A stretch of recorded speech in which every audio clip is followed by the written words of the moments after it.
My daughter was rushed into surgery. When I arrived at the hospital, the surgeon quietly pulled me aside and said, "Take your grandchildren and leave the city immediately." Then he handed me an envelope. "Your son-in-law did something terrible." Subscribe to the channel for more stories like this and comment the city you're watching from. My name is Jason, and I'm 66 years old. I never imagined that answering my phone at 2 in the morning would be the moment everything changed. The ringing cut through the silence of my bedroom like a knife, and my hand fumbled for the device on the nightstand. My heart was already pounding before I even saw the number. "Mr. Whitmore, this is Regional Medical Center. Your daughter Aubrey has been admitted for emergency surgery." The words didn't make sense at first. I sat up, my mind struggling to process what the nurse was saying. Aubrey? Surgery? My daughter had called me just yesterday afternoon. She sounded tired, maybe a little off, but nothing that suggested this. "What happened? Is she okay?" My voice came out hoarse, panicked. "She's in surgery right now. The doctor will explain everything when you arrive. I'm sorry, but I can't give more details over the phone." I was dressed and in my car within 5 minutes. My hands shook as I gripped the steering wheel, the empty highway stretching ahead of me. It was a 90-minute drive to the hospital, and every minute felt like an eternity. My mind kept circling back to Aubrey as a little girl, 7 years old, scraped knee, crying in my arms. I'd always been able to fix things for her back then. A bandage, a hug, a terrible joke to make her laugh. But I couldn't fix this. I didn't even know what this was. The highway was dark and empty. No other cars, just me and the fear growing in my chest. I tried calling Michael, my son-in-law, but it went straight to voicemail. That wasn't unusual. Michael worked long hours and he kept his phone on silent at night. Still, something about it bothered me. Shouldn't he be at the hospital? Shouldn't someone have called him first? I pulled into the hospital parking lot at 3:45 in the morning. The emergency entrance was lit up like a beacon, and I practically ran through the automatic doors. The smell hit me first, that sterile antiseptic smell that hospitals have. It made my stomach turn. "Aubrey Whitmore," I said to the woman at the registration desk, my voice urgent. "My daughter, she's in surgery." The woman typed slowly, and I wanted to reach over and do it myself. Finally, she looked up. "3rd floor, surgical waiting area. Take the elevators to your left." I didn't wait for her to finish. I was already moving. The waiting area was quiet, just a few other people scattered in chairs, staring at their phones or the television mounted on the wall. And there, in the corner, was Michael. He sat with his elbows on his knees, head down, the picture of a worried husband. But something felt wrong. "Michael?" I walked over to him, and he looked up. His eyes were red, but there were no tears. He stood, and we shook hands, which felt oddly formal given the circumstances. "Jason, they told you? What the hell happened?" I kept my voice low, but the anger was already building. "Why didn't you call me? It all happened so fast." Michael ran a hand through his hair. He looked exhausted, but there was something in his expression I couldn't place. Detachment, maybe, like he was going through the motions. "She collapsed at home around midnight. I called 911 immediately. They said something about internal bleeding." "Well, internal bleeding? From what?" He shrugged, and that gesture made my blood run cold. "They don't know yet. They're running tests." I wanted to grab him by the collar and demand answers, but a doctor emerged from the double doors at that moment. He was older, maybe my age, with gray hair and tired eyes behind wire-rimmed glasses. He scanned the waiting room, and his gaze landed on us. "Family of Aubrey Whitmore?" "That's us," Michael said, stepping forward. I moved beside him, my heart hammering. The doctor glanced at Michael, then at me. "I'm Dr. Patterson. Aubrey's stable for now, but she's still in surgery. We're doing everything we can." "What happened to her?" I asked, my voice cracking. Dr. Patterson hesitated. "We're still determining the cause. There was significant internal bleeding, but we've managed to control it. She'll be in recovery for several hours." Michael nodded, his face carefully neutral. "Can we see her?" "Not yet. I'll update you as soon as she's out of surgery." Dr. Patterson's eyes lingered on Michael for a moment longer than felt normal. Then he looked at me. "Mr. Whitmore, could I speak with you privately for a moment?" I blinked. "Me? Why?" "Just a few questions about Aubrey's medical history." His tone was even, professional, but something in his eyes told me this wasn't routine. Michael shifted beside me. I can answer any questions about Aubrey. I'm her husband. Dr. Patterson didn't look at him. I need to speak with her, Father. It'll only take a moment. There was a tension in the air now, thick and uncomfortable. Michael's jaw tightened, but he nodded.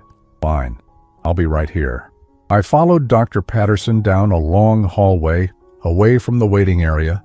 He didn't speak until we reached a small consultation room. He closed the door behind us, and the click of the lock made my pulse spike.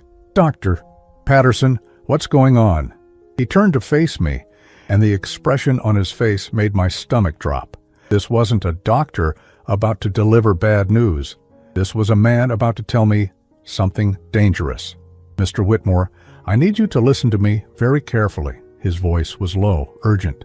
Your daughter's going to survive this surgery, but you need to take your grandchildren and leave the city. Tonight. Right now. I stared at him, my mind refusing to process the words. What? What are you talking about?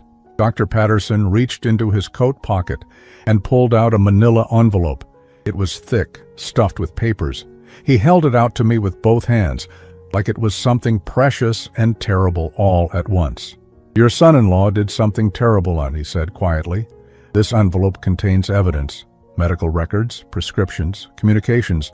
I shouldn't be giving this to you and I could lose my license for it, but I can't let this continue. My hands trembled as I took the envelope. It was heavier than it should have been. What are you saying? Open it when you're alone. Read everything. Then get your grandchildren and disappear. Dr. Patterson's eyes bore into mine. Michael can't know that you have this. Do you understand me? If he finds out, I don't know what he'll do. My throat was dry. Is Aubrey in danger? She was.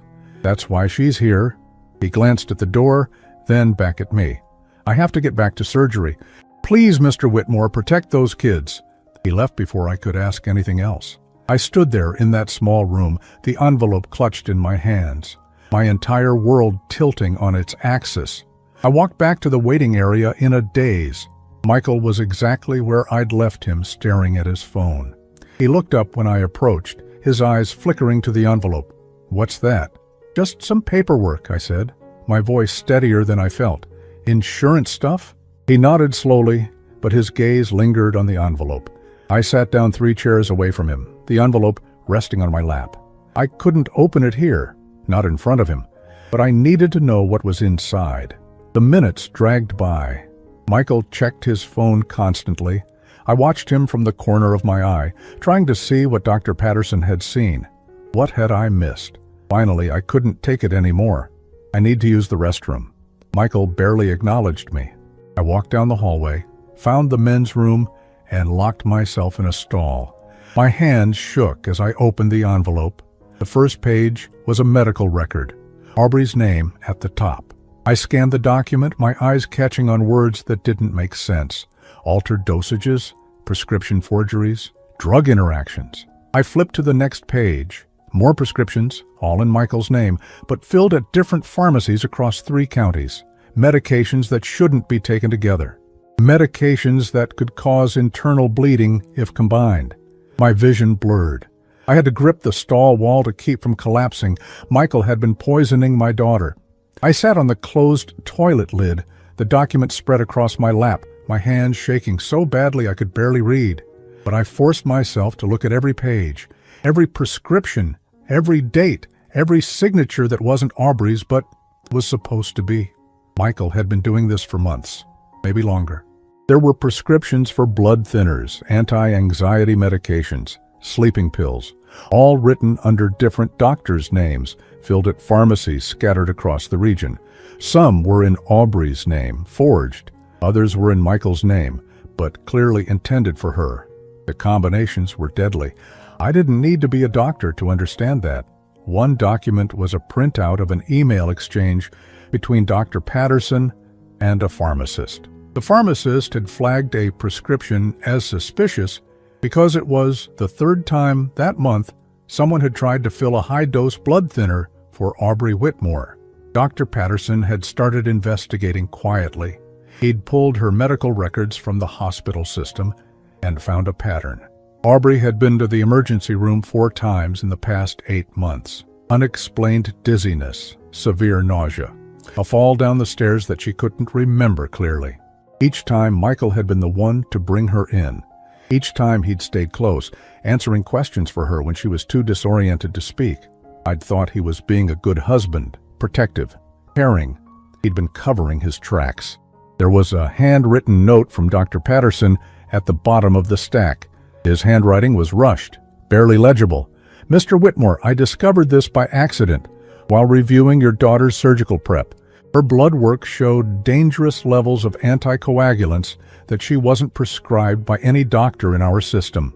When I cross-referenced with regional pharmacies, I found the pattern. Michael has a $2 million life insurance policy on Aubrey. It was taken out 6 months ago. I've contacted an attorney friend, but I need you to protect those children. He will come for them if he thinks you know. Be careful. $2 million. I folded the papers back into the envelope, my hands numb. My mind was screaming, but my body felt frozen. Michael had been slowly killing my daughter for money. For $2 million. How long had he been planning this? How long had Aubrey been suffering, thinking she was just sick, just clumsy, just unlucky? I thought back to the last few years. Aubrey had pulled away from the family. She'd stopped coming to Sunday dinners, stopped calling as often. When I did see her, she looked tired, worn down.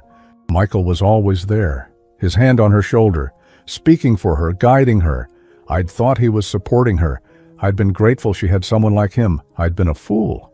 I stood up, legs unsteady, and shoved the envelope inside my jacket. I couldn't let Michael see it. I couldn't let him know that I knew. Dr. Patterson's words echoed in my mind. Get the grandchildren and disappear. But how? Michael was sitting right there in the waiting room. If I tried to leave now, he'd know something was wrong. And where were the kids? Were they at home alone? Were they safe? I splashed cold water on my face and stared at my reflection in the mirror. I looked old, scared, but I couldn't fall apart. Not now. Aubrey needed me. My grandchildren Emma and Lucas needed me. I walked back to the waiting area, forcing my expression into something neutral. Michael looked up from his phone. "Everything okay?" he asked. "Yeah, just needed a minute." I sat down, the envelope burning against my ribs. "Where are the kids?" "At home. My sister's watching them." "Your sister?" I didn't know Michael had a sister. In the 7 years he'd been married to Aubrey, I'd never met her. "Yeah, she came over after the ambulance left." Michael's voice was smooth, casual. "I didn't want to wake them. They don't need to see their mom like this." Something about the way he said it made my skin crawl. I forced myself to nod. "That's good, that's smart." He went back to his phone. I sat there, staring at the wall, my mind racing. I needed to get to Emma and Lucas. I needed to get them away from Michael's sister, whoever she was. But I couldn't just leave the hospital. If I did, Michael would know something was wrong. An hour passed. Then another. Dr. Patterson came out once to tell us Aubrey was still in surgery, stable but not out of danger. He didn't look at me, didn't acknowledge the envelope. He was protecting himself, and I didn't blame him. Michael barely reacted to the update. He just nodded and went back to his phone. At 6 in the morning, a nurse finally told us Aubrey was out of surgery and in recovery. She was unconscious, but stable. We could see her in an hour. "I need coffee," Michael said, standing and stretching. "You want anything?" "No, I'm good." He walked toward the cafeteria, and the moment he was out of sight, I pulled out my phone. My hands were shaking again. I dialed my sister Clara's number. She lived 2 hours away, across the state line in Tennessee. "Jason? It's 6 in the morning. What's wrong?" "Clara, I need your help. I can't explain everything right now, but I need you to trust me." My voice was low, urgent. "Can you come to Regional Medical Center right now?" "What happened? Is it Aubrey?" "Please, Clara, I need you here, and I need you to bring your car." There was a pause. Then, "I'll be there in 2 hours. Thank you." I hung up before she could ask more questions. Michael came back 15 minutes later with a cup of coffee. He sat down, sipping it slowly, his eyes distant. I watched him, really watched him. The man I'd thought was a good husband, a good father, the man who'd been poisoning my daughter. "Jason," he said suddenly, and I tensed. "I know this is hard, but Aubrey's strong. She'll pull through. I wanted to lunge at him, to scream, to tear him apart with my bare hands. Instead, I nodded. Yeah, she will. At 7:30, a nurse told us we could see Aubrey. She was in a private room, hooked up to machines, her face pale and drawn. She looked so small in that hospital bed, so fragile. Michael stood beside her, holding her hand. I stood on the other side, staring at my daughter, my heart breaking. She was alive, but for how long?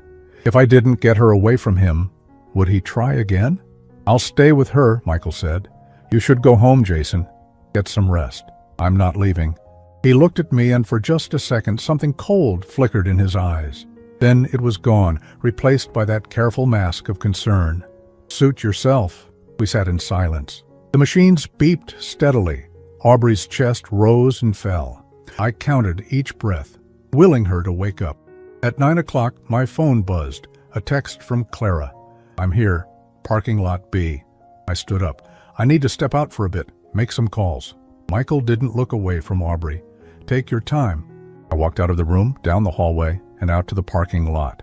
Clara was leaning against her car, arms crossed, worry etched on her face. What the hell is going on, Jason? I pulled the envelope from my jacket and handed it to her. Read this, all of it. She opened it, her eyes scanning the pages. Her face went white. Oh my God. I need you to help me get Emma and Lucas. They're at Michael's house with his sister. I don't know if she's part of this, but I can't risk it. Clara looked up at me, her eyes wide. You think he'd hurt those kids? I don't know what he's capable of anymore, but I'm not taking chances. She nodded, her jaw set. What do you need me to do? I'll call Michael, tell him I'm going to check on the kids. You follow me there. When I come out with them, we leave. We don't stop. We get them somewhere safe. And then what? Then I call the police. Clara grabbed my arm. Jason, if you're wrong about this, I'm not wrong. I pulled the envelope back from her, my voice breaking. He's been killing her, Clara, slowly. And if I don't stop him, he'll finish the job. She stared at me for a long moment. Then she nodded. Okay, let's go get those kids. I walked back into the hospital with my heart pounding so hard I thought everyone could hear it. Clara was waiting in her car, parked 3 rows behind mine. The plan was simple, too simple, but it was all I had. Michael was still sitting beside Aubrey's bed when I entered the room. He looked up, his expression unreadable. I'm going to head to your place and check on the kids, I said, keeping my voice steady. Make sure they're doing okay. Michael's eyes narrowed slightly. They're fine. My sister texted me an hour ago. I know, but I want to see them. They should hear from family that their mom's going to be okay. For a moment, he didn't respond. He just stared at me, and I felt like he could see right through me. See the envelope hidden in my jacket. See the plan forming in my mind. But then he nodded slowly. Yeah, okay, that's probably a good idea. He stood up and pulled his keys from his pocket. Here, in case Diane's not answering the door right away. She sleeps heavy. I took the keys, my hand steady, even though everything inside me was screaming. Thanks. I'll be back in a couple hours. Tell the kids I love them. The words made my stomach turn. I nodded and walked out, forcing myself not to run. I made it to my car, started the engine, and pulled out of the parking lot. Clara followed at a distance, just like we planned. The drive to Michael's house took 25 minutes. It was a nice neighborhood, the kind with manicured lawns and 2-car garages. The kind of place where people waved at each other and no one expected anything dark to be happening behind closed doors. Michael's house was a 2-story colonial with white siding and black shutters. Aubrey had been so proud when they bought it 5 years ago. She'd sent me pictures of every room, excited about finally having space for the kids to grow up. Now all I could think about was getting them out of there. I parked in the driveway. Clara parked on the street, engine running. I walked up to the front door and used Michael's key. The lock clicked open and I stepped inside. The house was quiet. Too quiet. I stood in the entryway, listening. No television, no voices, nothing. Hello? I called out. Diane?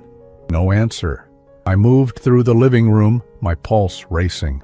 The kitchen was empty, dishes in the sink, a half-empty coffee pot on the counter. I checked the downstairs bathroom. Nothing. Then I heard it. A faint sound from upstairs, a child's voice. I took the stairs 2 at a time. The sound was coming from Emma's room at the end of the hall. I pushed the door open, and my heart stopped. Emma and Lucas were sitting on the floor playing with building blocks. They looked up when I came in, their faces lighting up. "Grandpa!" Emma jumped up and ran to me. She was 8 years old, all skinny arms and wild curls like her mother. Lucas, 6 years old, followed behind her, quieter but smiling. I crouched down and hugged them both, relief flooding through me. They were okay. They were safe. "Where is your Aunt Diane?" I asked, trying to keep my voice calm. Emma shrugged. "She left." "She left? When?" "A while ago," Lucas said. "She got a phone call, and then she said she had to go do something. She told us to stay in the room and not open the door for anyone." My blood ran cold. "Did she say when she'd be back?" "No." I stood up, my mind racing. Michael's sister had left 2 small children alone in the house. Why? Unless she wasn't really his sister. Unless this was part of the plan. "Listen to me," I said, crouching down again so I was eye level with them. "We need to leave right now. Your mom's in the hospital and she's going to be okay, but I need to take you somewhere safe." Emma's eyes widened. "Mommy's in the hospital. What happened?" "She got sick, but the doctors are helping her. I'll explain everything later. Right now, I need you both to grab your favorite toys and anything you really need. Can you do that for me?" They both nodded, their faces serious. They moved quickly, stuffing things into their backpacks. I walked to Aubrey's bedroom while they packed. I needed to grab some of her things, clothes, documents, anything she might need. I opened her dresser drawer and started pulling out clothes. Then I saw it. A small notebook tucked under a stack of sweaters. I picked it up and flipped it open. It was a journal. Aubrey's handwriting filled the pages. I scanned the entries, my throat tightening. "I feel sick all the time now. Michael says it's stress. Maybe he's right. I fell again today. I don't remember tripping over anything. Michael was worried. He wants me to see a specialist. The medicine Michael picked up for me makes me feel worse, but he says I need to take it. He says the doctor knows best." I closed the journal and shoved it into my jacket with the envelope. This was evidence, proof that Aubrey had been documenting her symptoms without realizing what was happening to her. "Grandpa, we're ready," Emma called from the hallway. I met them at the top of the stairs. They each had a backpack slung over their shoulders. Lucas was clutching a stuffed dinosaur. Emma had her mother's old jewelry box tucked under her arm. "Good job, let's go." We walked down the stairs and out the front door. I was halfway to my car when I heard another car pulling into the driveway. My heart lurched. I turned around. It was Michael. He climbed out of his car, his face calm, but his eyes sharp. He looked at me, at the kids, at the bags in their hands. "Jason," he said slowly. "What's going on?" My mind went blank. I hadn't expected him to leave the hospital. Why was he here? "I'm taking the kids to my place for a few days," I said, my voice steadier than I felt. I figured it'd be easier than them staying here alone. "Alone?" Michael walked closer, his gaze locked on mine. "Diane's here." "She's not. The kids said she left." Michael's jaw tightened. He pulled out his phone and made a call. I could hear it ringing. No answer.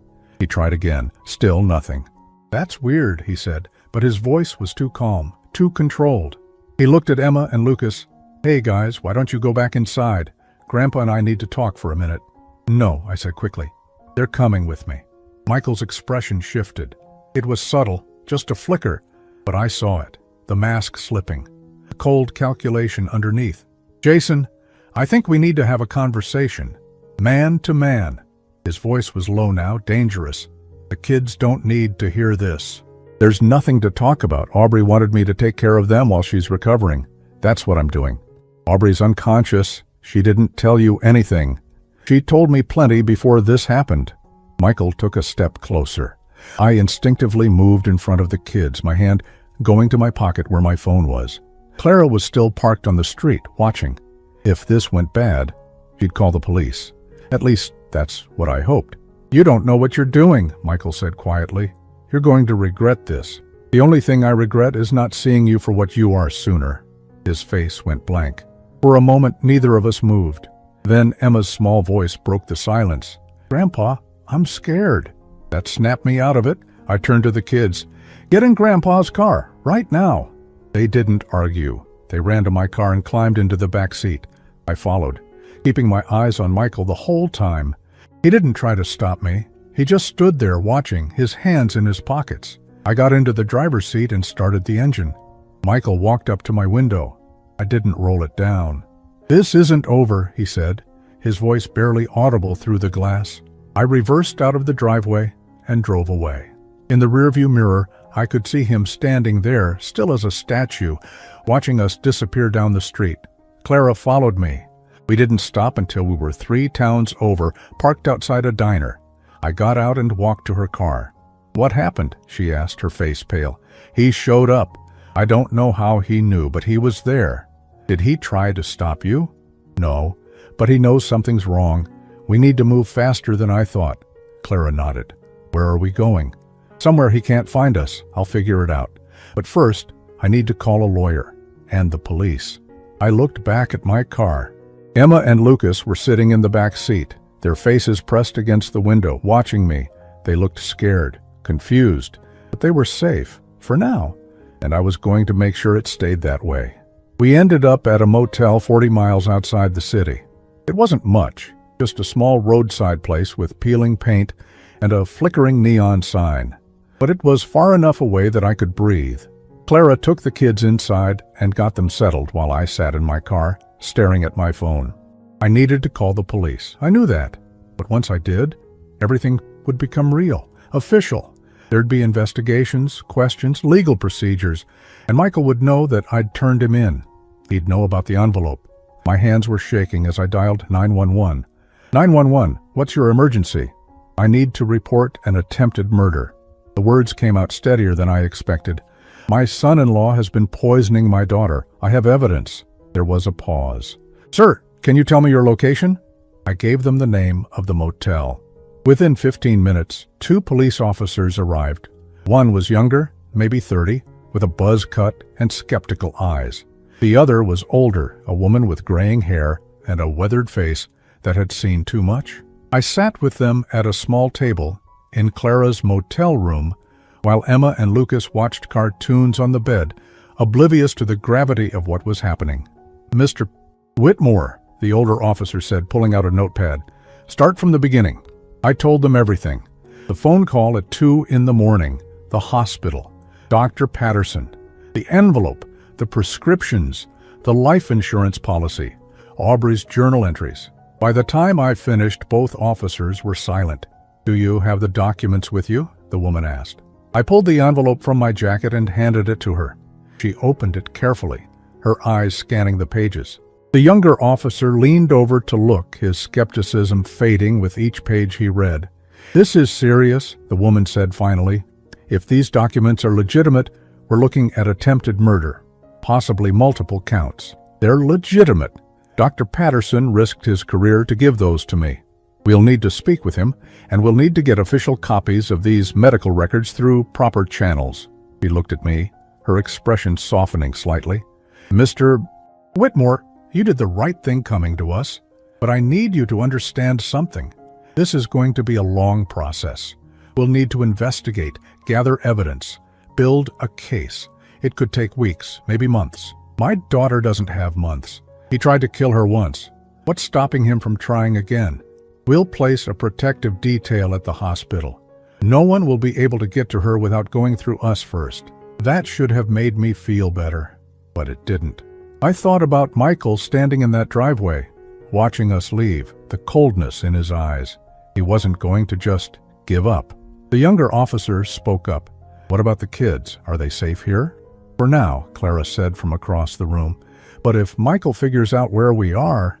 He won't, I said, though I wasn't sure I believed it. He doesn't know about this place. The older officer closed her notepad. We're going to bring Michael in for questioning. Based on what's in these documents, we should be able to get a warrant for his arrest. In the meantime, I'd suggest you stay somewhere he doesn't know about. Do you have family out of state? My sister lives in Tennessee, Clara said, about 2 hours from here. That might be a good option, at least until we know more. They left with the envelope, promising to keep me updated. I watched them drive away, feeling like I just set something in motion that I couldn't stop. Clara sat down beside me on the motel steps. You okay? No. I rubbed my face, exhaustion crashing over me. I keep thinking about Aubrey, about how long this has been going on. How did I not see it? You can't blame yourself, Jason. I should have known. I'm her father. I should have protected her. Clara put her hand on my shoulder. You're protecting her now. That's what matters. That night, I barely slept. I kept checking my phone, waiting for updates from the police. Nothing came. Around 3 in the morning, I finally dozed off, only to be woken an hour later by my phone ringing. It was Detective Sarah Reeves, the older officer from earlier. Mr. Whitmore, I wanted to update you. We brought Michael in for questioning a few hours ago, and he lawyered up immediately, wouldn't say a word. But we were able to get a warrant to search his house and his car. We found more prescriptions, fake IDs he'd been using to fill them at different pharmacies. And we found something else. My heart sank. What? A second life insurance policy on your daughter? This one was for $3 million. He took it out 2 months ago. $5 million total. My daughter's life was worth $5 million to him? There's more, Detective Reeves continued. We ran his background. Turns out Michael's been married before. Twice, actually. What? His first wife died 6 years ago. House fire. Ruled accidental at the time. His second wife died 3 years ago. Carbon monoxide poisoning. Also ruled accidental. I felt sick. He killed them. We're reopening both cases. If we can prove a pattern, it'll strengthen the case against him. But Mr. Whitmore, I need you to understand that this is going to get messy. Michael's lawyer is already claiming that you're making false accusations because you don't like him. He's going to try to paint you as a vindictive father-in-law. I don't care what he says. I have the evidence. I know. And we're building a strong case, but it's going to take time. In the meantime, stay where you are. Don't contact Michael. Don't go back to the hospital. We'll handle this. She hung up. I sat there in the dark, staring at the wall. 2 other women, 2 other wives. How many people had Michael destroyed? In the morning, I called the hospital. They transferred me to Aubrey's room. A nurse answered. Is my daughter awake? I asked. She's in and out. Still very weak. But she's stable. Can I talk to her? Hold on. There was a rustling sound. Then a faint voice, barely above a whisper. Dad? Hearing her voice broke something in me. Aubrey, sweetheart, how are you feeling? Tired, everything hurts. She paused. Where are Emma and Lucas? Michael said you took them. They're safe. They're with me and Aunt Clara. Why? Her voice was confused, slow. The medications were still affecting her. Well, what's going on? I didn't know how to tell her. How do you tell your daughter that her husband tried to kill her? Aubrey, I need you to listen to me. You're not safe around Michael. What? Dad, what are you talking about? He's been hurting you, making you sick. The doctors found evidence. There was silence on the other end. Then, no, that's not true. Michael loves me. Honey, I know this is hard to hear, but you never liked him. You always thought he wasn't good enough for me. Her voice was getting stronger now, defensive. You're trying to turn me against him. Aubrey, please, I have proof, medical records, prescriptions. He's been poisoning you. Stop it! She was crying now. Just stop. I don't want to hear this. Aubrey. The line went dead. She'd hung up on me. I sat there, the phone still pressed to my ear, my chest tight. She didn't believe me. After everything, she still thought I was the one lying.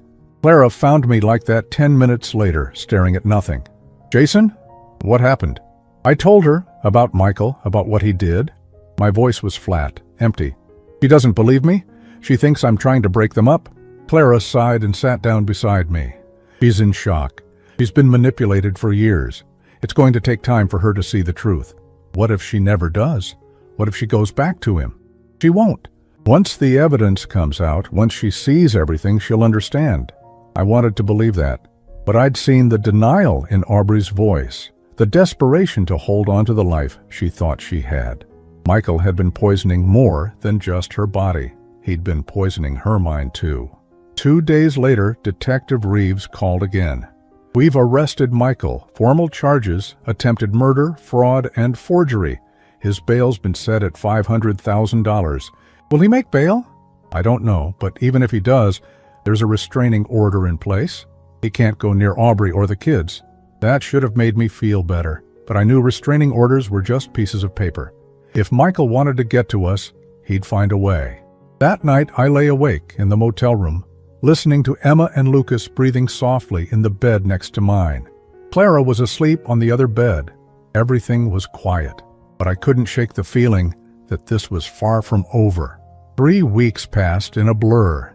We stayed with Clara in Tennessee, the kids adjusting as best they could to their new temporary life. Emma started asking questions I didn't know how to answer. Why couldn't they go home? When would they see their mom? Where was their dad?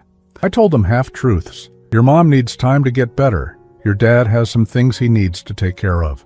We're staying here to give everyone space. Lucas seemed to accept it, but Emma was 8. She was smart enough to know something was very wrong. Aubrey was released from the hospital after 2 weeks. She went to stay at a recovery facility, a place where she could get physical therapy and counseling. I wanted her to come to Tennessee with us, but she refused. She still wasn't speaking to me. Every time I called, she either didn't answer or the conversation lasted less than a minute. Detective Reeves kept me updated. Michael's lawyer was fighting hard, claiming the evidence was circumstantial, that Dr. Patterson had violated privacy laws by taking Aubrey's medical records. They were trying to get everything thrown out. It won't work, Reeves assured me. We have too much, the prescriptions, the forged signatures, the insurance policies, and we found something else. What? Text messages between Michael and an old friend. They were discussing how much longer it would take, how he needed to be patient, how the payout would be worth it. My stomach turned. He'd been talking about my daughter like she was a business transaction. There's more, Reeves continued. We contacted the families of his previous wives. His first wife's sister never believed the house fire was an accident. She's willing to testify. The second wife's mother kept a journal of suspicious incidents before her daughter died. Falls, illnesses, strange accidents. It's the same pattern. So you can prove he did this before? We're working on it. The prosecutor thinks we have enough for a trial. It's going to take time, but we're building a solid case. Time. Everything took time. Meanwhile, my daughter was alone in a facility, refusing to believe the truth. My grandchildren were living out of suitcases, confused and scared, and Michael was out on bail, probably plotting his next move. I drove to the recovery facility one afternoon without calling ahead. I needed to see Aubrey face to face. The staff tried to stop me at first, saying she'd requested no visitors, but I insisted. I'm her father, please. 5 minutes. The nurse looked uncertain, then sighed. Room 112, but if she asks you to leave, you have to go. I found her room at the end of a long hallway. The door was half open. I knocked softly. Go away. Aubrey's voice came from inside. It's me, honey. Silence. Then I said go away. I pushed the door open anyway. Aubrey was sitting in a chair by the window, wearing a loose sweatshirt and sweatpants. She looked thinner than I remembered, her face pale and drawn. She didn't turn to look at me. Aubrey, we need to talk. There's nothing to talk about. You took my children. You had my husband arrested. You've destroyed my family. Michael destroyed your family. I'm trying to save what's left of it. She finally turned to face me, and the anger in her eyes was like a physical blow. You have no right to tell me what's best for me. You've never liked Michael. You never gave him a chance. That's not true. Yes, it is. From the moment I met him, you looked at him like he wasn't good enough, like I'd made a mistake. I wanted to argue, but she was right. I had been skeptical of Michael from the start. He'd been too smooth, too perfect. But I'd convinced myself I was just being an overprotective father. Even if that's true, I said quietly, it doesn't change what he did to you. He didn't do anything. Her voice broke, and I could see tears welling in her eyes. I was sick. I am sick. The doctor said it was stress, that I needed to take better care of myself. The doctors didn't say that, Aubrey. Michael said that. He's been controlling your narrative for years. She shook her head, wrapping her arms around herself. You're wrong. You have to be wrong. Because if you're not, that means everything I believed about my life was a lie. I pulled a chair over and sat down across from her. I know this is hard. I know you don't want to believe it, but I need you to look at the evidence. Really, look at it. I don't want to see it. Aubrey? No. She stood up, her legs shaky, but her voice strong.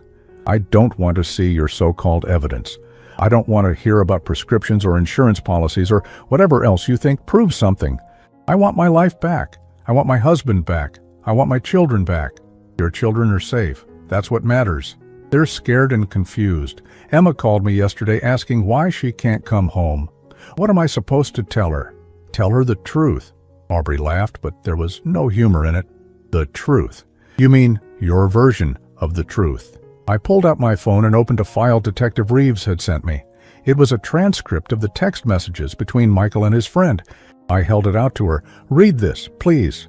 She stared at the phone like it might bite her. Then, slowly, she took it. I watched her eyes move across the screen, reading the words. Her face went from angry to confused to horrified. This can't be real, she whispered. It is. The police verified it. Those are Michael's messages.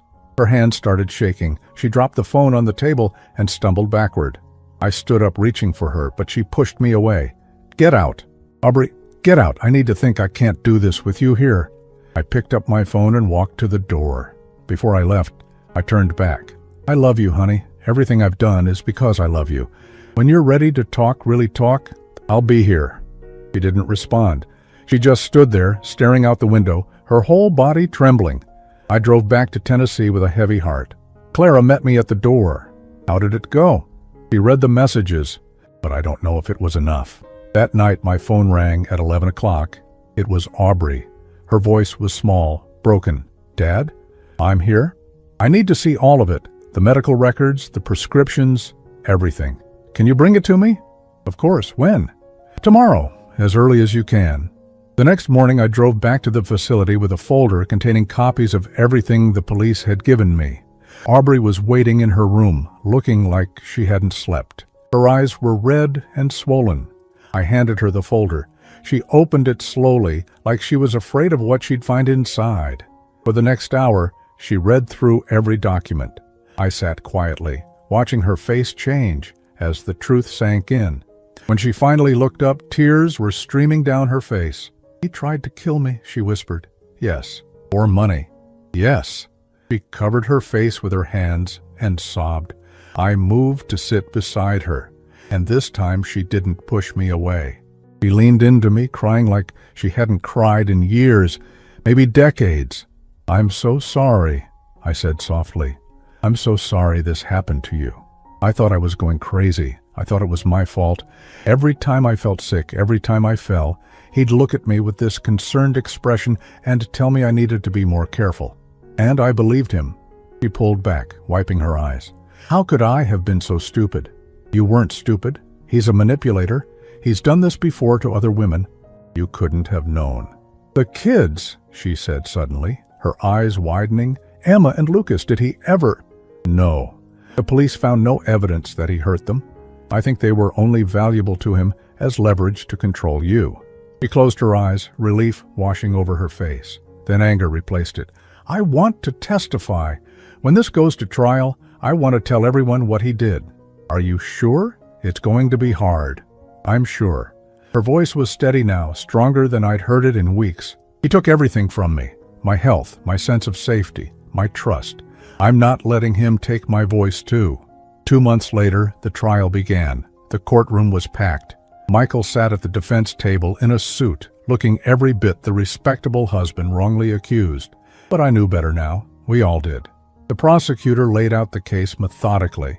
The prescriptions, the forged signatures, the life insurance policies, the text messages, the testimony from the families of his previous wives. Dr. Patterson took the stand and explained how he'd discovered the pattern. He was calm, professional, unshakable.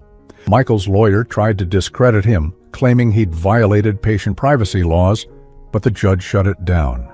Then Aubrey testified. She walked to the stand slowly, still recovering physically, but when she spoke, her voice was clear and strong. She told the jury about the years of being sick, about trusting Michael to take care of her, about the pills he'd give her, the meals he'd prepare, the way he'd isolated her from friends and family. I thought he loved me, she said, looking directly at Michael, but he was killing me, slowly, and I almost let him succeed. Michael's face remained blank, but I saw his jaw tighten. The trial lasted 3 weeks. The jury deliberated for 2 days.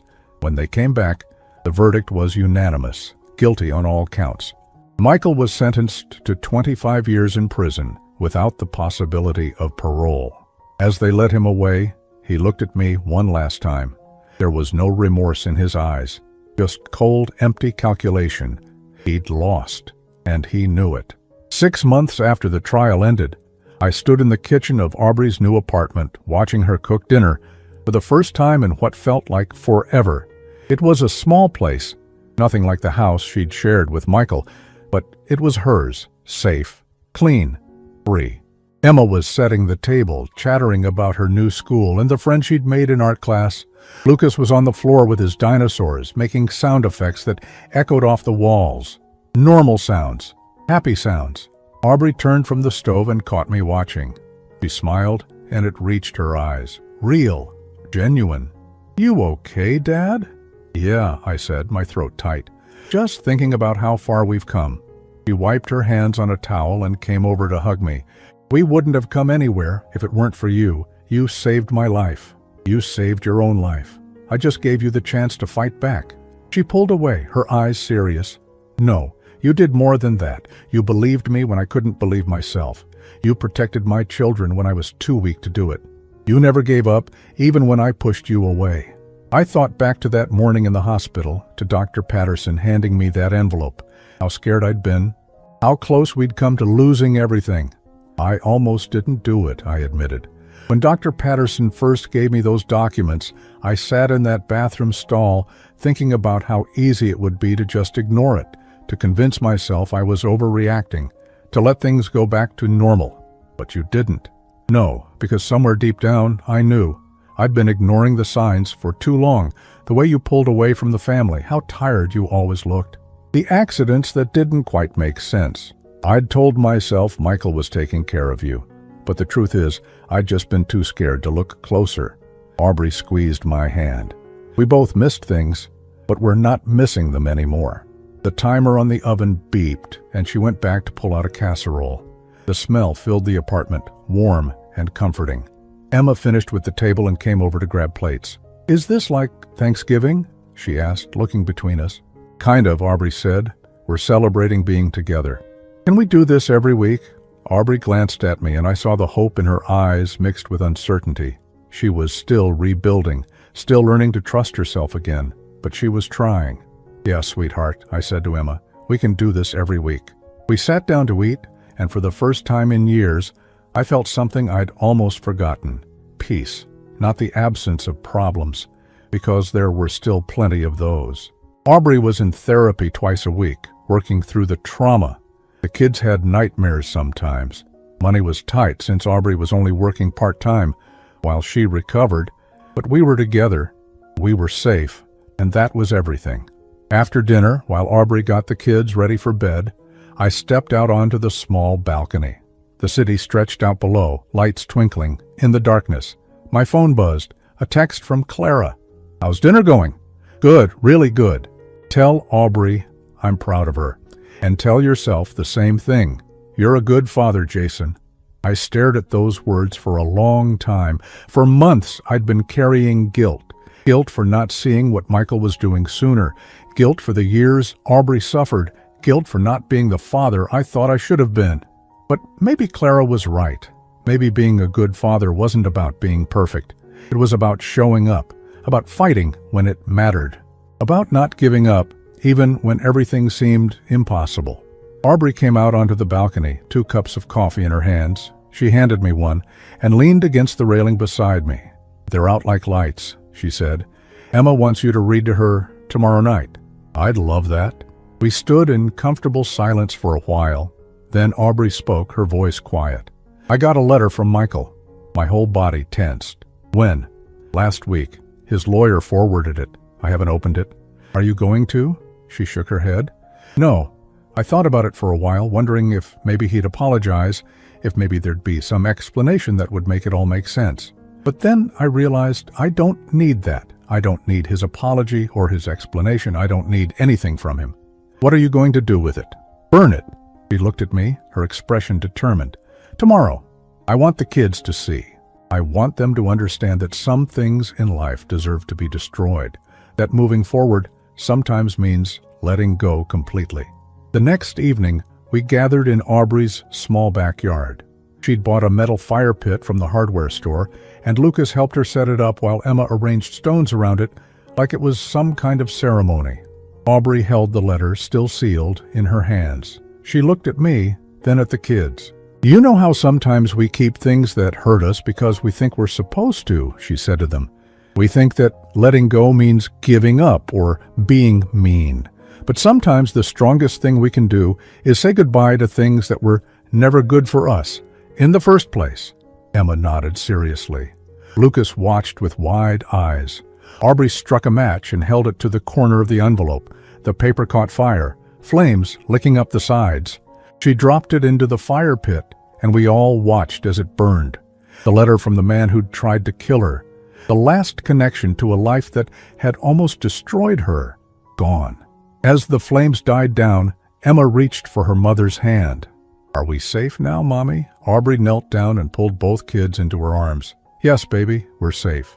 That night, after I'd driven home to my own apartment 30 minutes away, I sat at my kitchen table with a cup of tea and thought about everything that had happened. The fear, the anger, the uncertainty, but also the strength I'd seen in my daughter, the resilience in my grandchildren, the way we'd all found a way to survive something that should have broken us. My phone rang. It was Detective Reeves. "Mr. Whitmore, I wanted to give you an update. We've reopened both cold cases on Michael's previous wives. Based on the evidence from your daughter's case, we're confident we can build strong cases there too. Will there be more trials? Possibly. The families deserve justice, and Michael needs to answer for everything he's done." After she hung up, I thought about those other women, the ones who didn't survive, the families who'd spent years wondering what really happened. They'd finally have answers. It wouldn't bring their loved ones back, but maybe it would give them some peace. 3 months later, Aubrey called me in the middle of the day. "Dad, I got a job offer." "That's great. Doing what?" "Working with a nonprofit that helps domestic violence survivors. They want me to speak at events, help with outreach, train counselors on recognizing signs of poisoning and medical abuse." I heard the excitement in her voice, but also the nervousness. "How do you feel about it?" "Terrified, but also like it's what I'm supposed to do, like maybe everything I went through happened for a reason, so I could help other people. I'm proud of you, honey. I start next month. And Dad, they want to pay me $45,000 a year. It's not a lot, but it's enough. I won't need to rely on anyone else. I can take care of my kids on my own."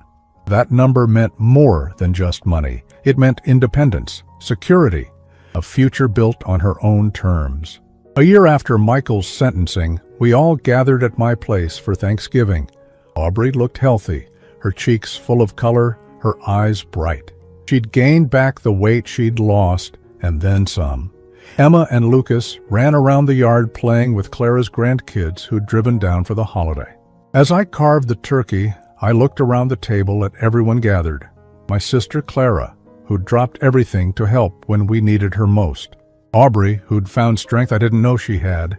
Emma and Lucas, who were learning that family meant people who protected you, not hurt you. "Can I say something?" Aubrey stood up, her glass of sparkling cider raised. Everyone went quiet. "A year ago, I was in the hospital, not sure if I'd survive, not sure if anything in my life had been real. But I did survive. We all did. And I want to thank every single person at this table for refusing to give up on me, even when I'd given up on myself." She looked at me, tears in her eyes. "Especially you, Dad. You saw the truth when I couldn't. You fought for me when I didn't have the strength to fight. You saved my life, and I will spend the rest of my life making sure you know how grateful I am." I couldn't speak. I just nodded, my own eyes burning with tears.